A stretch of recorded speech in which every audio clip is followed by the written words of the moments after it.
बंदुकीच्या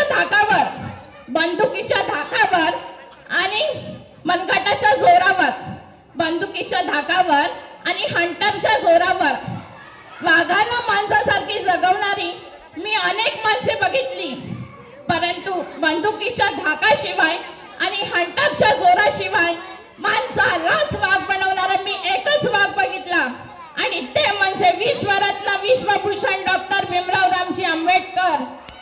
सूरज को हथेली से कभी ढक नहीं सकते, सूरज को हथेली से कभी ढक नहीं सकते, समुंदर की लहरों को कभी रोक नहीं सकते। ए आसमां तेरी ऊंचाई पता है हमको, मेरे भीम की ऊंचाई कभी नाप नहीं सकते, कभी नाप नहीं सकते।